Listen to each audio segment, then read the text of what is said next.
I have been going to the gym for 3 days now for the first time ever because I always thought it would be scary. And there are a bunch of big muscly dudes there. Ah, scary, right? No. They have these things, I'm not lying to you, this is real, called pump covers. Apparently when you haven't worked out for a day or so, like your muscles look a little smaller. And so these guys show up to the gym wearing super baggy sweatshirts and stuff. They're like, don't look at me, like, don't look at my muscles right now. And then when they're a couple reps in, they take their sweatshirts off and they're like, okay, you can look. This is so true. The pump covers are real. It's not just if you haven't worked out in a day. It's just we want to get some blood flow and then we feel good about showing off the body. But it takes us usually about 4 or 5, maybe 6, 7 sets, and then we take the pump cover off. Great. So I've got a comfy hoodie. Now it turns out I'm wearing a pump cover.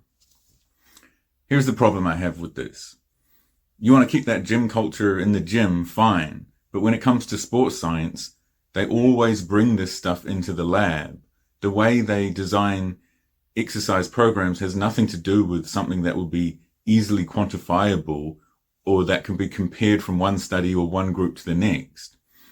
It's always, oh, we're going to do 6 to 7 sets. Why are we doing that? Oh, because we always do that. Why do we always do that? Oh, because otherwise we don't want to remove our pump covers. There's nothing to say that you even need a pump in order to build muscle at all.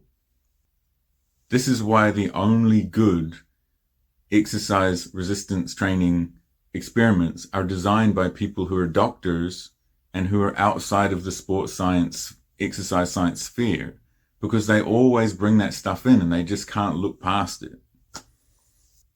Ask yourself, why has it taken till now to find out that exercising the muscle in the stretch position can have benefits? Well, the reason is because if you're doing it in the stretch position, the muscle is going to look smaller because it's stretched out. And then you're going to end up doing partial reps, which don't look as impressive. And the length tension relationship tells us that you'll actually be weaker in that position.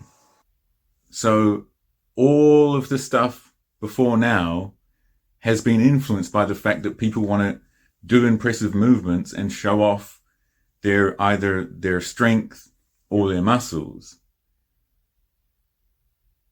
It wasn't designed by thinking what could be an actually useful exercise. And they're not designed around thinking which movements can actually be quantified in such a way that they can be compared with other studies.